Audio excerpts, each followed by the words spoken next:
The man in the mirror. A distorted image staring back, a ghost of who he used to be.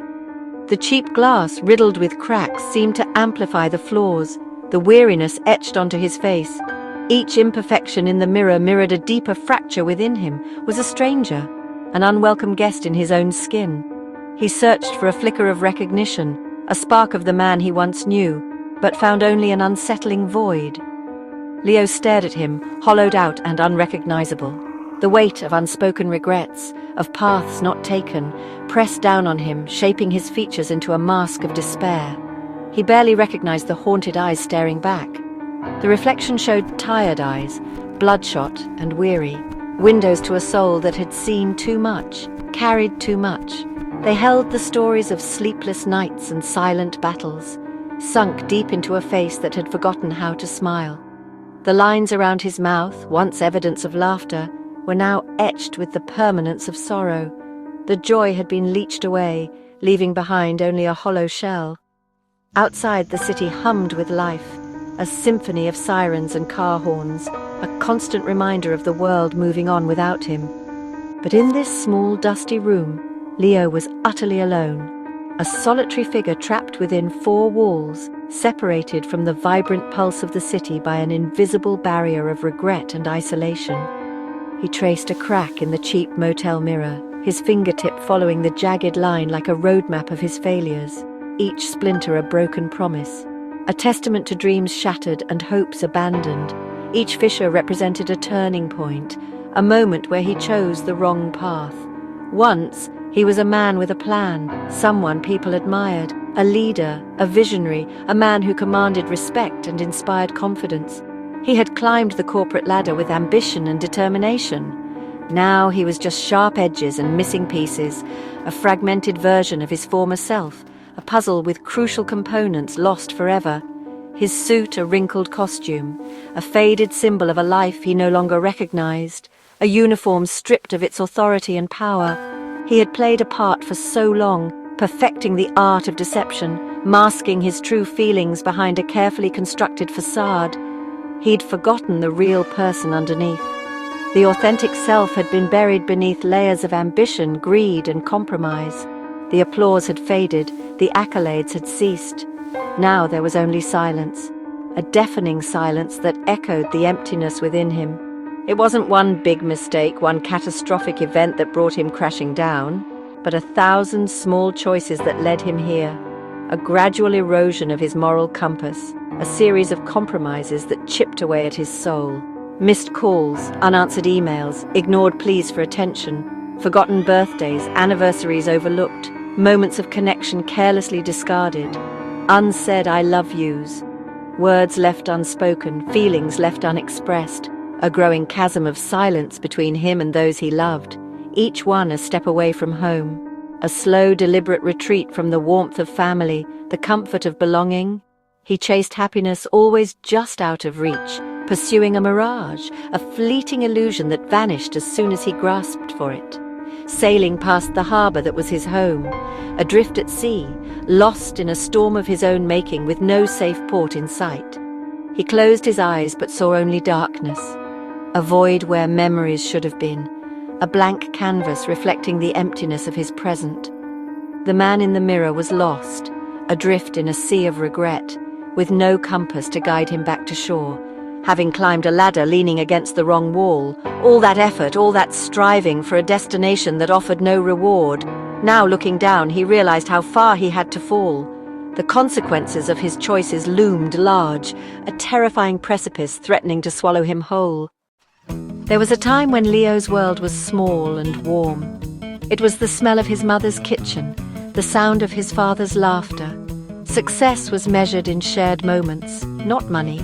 His parents found joy in simple things, sunrises, seasons, roots. They gave him a foundation of kindness and integrity. But Leo wanted more. The world outside whispered promises of something bigger. He left, chasing city lights, believing happiness was a prize to be won. Promises to return faded as the echoes of his old life grew faint. The city replaced the warmth of home with cold ambition. In building his new world, he dismantled the old one, leaving only a hollow space where his heart used to be. Success came. Expensive suits, fancy cars, corner offices. People knew his name, envied his life. He sent his parents gifts they never wanted, spoke a language they no longer understood. The years blurred into flights, boardrooms, and lonely hotel rooms. Surrounded by people, he'd never felt more isolated. He was king of a kingdom of one, ruling over emptiness. The detour became the main road, and he forgot why he started running. The view from his office showed him everything he had and nothing he wanted. He was rich in currency, bankrupt in connection. He had everything a man could desire, and yet nothing at all. He had sold his soul for a view. It was a grey, forgettable Tuesday. Leo wandered the city, invisible, lost. He found himself in an unfamiliar part of town, where skyscrapers gave way to a small park. An old man fed pigeons, moving with a peace Leo hadn't felt in years. Leo stopped, drawn to the man's stillness. The old man smiled, genuine and kind. "A beautiful day," he said. Leo nodded, unable to speak. The old man handed him a tarnished coin. "Sometimes all we have is what we can hold in our hand, but it's what we do with it that matters." The coin felt heavy, more than just metal. It was a choice, a turning point. Leo stood at a crossroads. Leo walked away from the park, the old man's coin cool in his hand. The words echoed. Do we keep it for ourselves or use it to make a call? For years, Leo had hoarded everything, ending up with nothing but emptiness. The coin was a payphone coin, a relic, a symbol. Amid the city's noise, Leo heard a whisper from deep within, the voice of the boy on the porch swing his father's wisdom, his mother's hope. The city's noise was just that, noise. The whisper was the truth. Pride screamed at him to keep walking, to let the past stay buried. But the whisper spoke of love, forgiveness, and the road home. The coin felt warm now, a key. He saw a payphone, a lifeline. He could call another contact, or he could call home. He took a deep breath. The choice was clear. The bus ride home was a journey through time. The city faded, replaced by rolling hills and open skies. Leo shed his costume, becoming just Leo, a son going home. The town was smaller, quieter, familiar yet changed. Faces he recognized had aged. He was a stranger in the place he once belonged. The walk to his parents' house was the longest of his life, each step heavy with years of silence. He remembered running down this street as a boy, heart full of joy. Now he walked slowly, heart tangled with hope and dread. What could he say to bridge the years? The house looked the same, the porch swings still swaying. For a moment he thought of turning back, but he remembered the old man's words, the weight of the coin and the whisper that brought him here. He stood on the porch, the familiar scent of home wafting through the air, a lifetime of memories swirling around him. His hand was raised to knock, but it hovered there, frozen in place. Hesitation gnawed at him, a potent cocktail of fear and longing. He was at the point of no return, a threshold he wasn't sure he was ready to cross.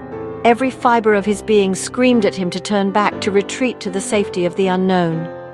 Through the window, partially obscured by lace curtains, he saw a flicker of movement, a subtle dance of shadows that hinted at the life within. It was a shadow, a fleeting glimpse of a life he'd left behind, a life that had continued to unfold without him, a life he wondered if he still had a place in. He knocked, a soft, tentative rap against the aged wood. The sound was small, almost swallowed by the silence of the suburban street, but it was momentous, a declaration of his presence, a plea for forgiveness. Footsteps approached from within, slow and measured, each footfall echoing in the sudden stillness. The doorknob turned with a soft click, and his mother appeared in the doorway, her figure framed by the warm light spilling from the house. Older now, her hair a cascade of white, her face a roadmap of wrinkles etched by time and worry. She looked at him, her eyes widening in surprise. Confusion flickered across her face, quickly giving way to a dawning recognition, a spark of understanding igniting in her eyes. The years of heartbreak melted away, replaced by an overwhelming wave of joy, a happiness so profound it threatened to consume her. She didn't speak, rendered speechless by the sight before her. She just reached out a trembling hand, touching his cheek with a gentle caress, as if to assure herself that he was real, that he wasn't just a figment of her imagination.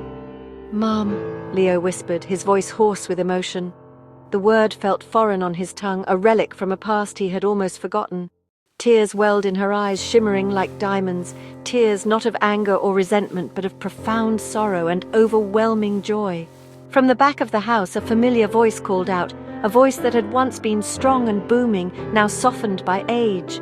His father appeared, walking slowly, his posture more stooped than Leo remembered, his steps measured and deliberate.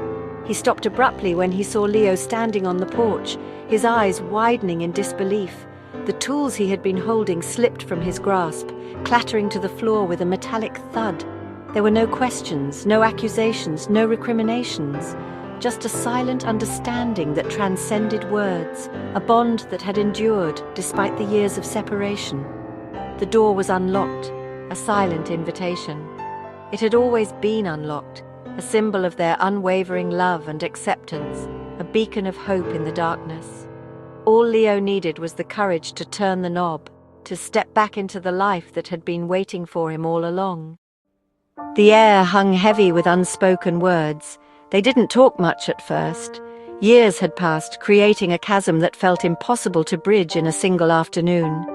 Each family member was caught in their own thoughts, replaying memories and grappling with the present reality.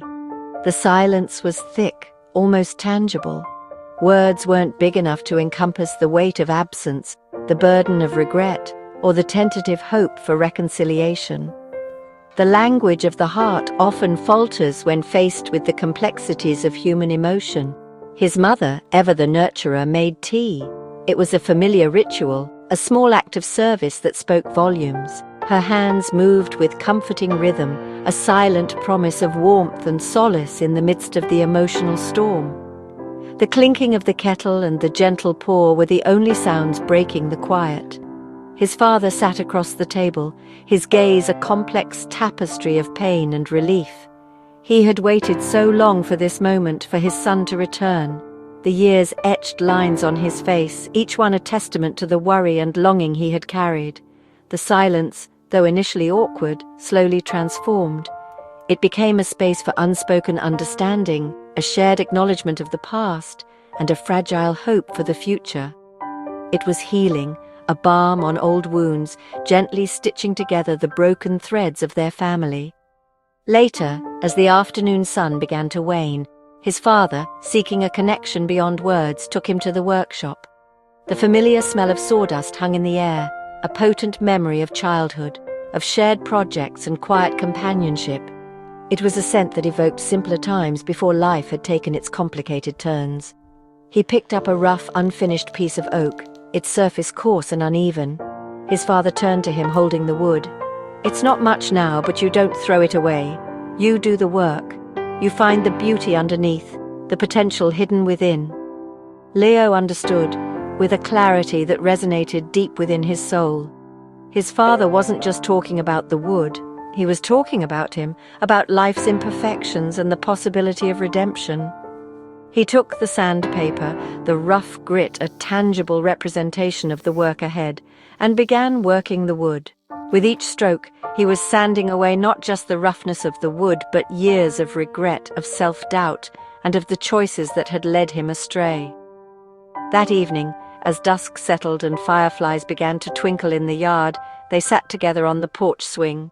No one spoke of the lost years, the pain that lingered beneath the surface. Instead, they spoke of small things: the changing weather, the progress of the garden, a neighbor's playful puppy.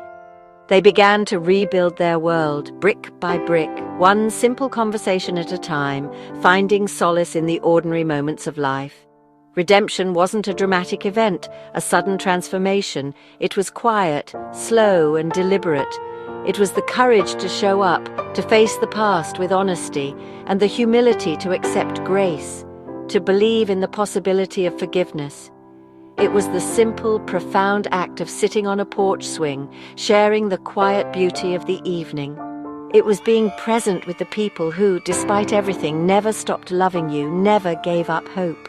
In that moment, Leo realized that coming home wasn't a singular moment, a grand gesture, but a continuous process, a journey of healing and reconnection. And finally, after so long it had finally begun, the slow, steady climb toward a new beginning.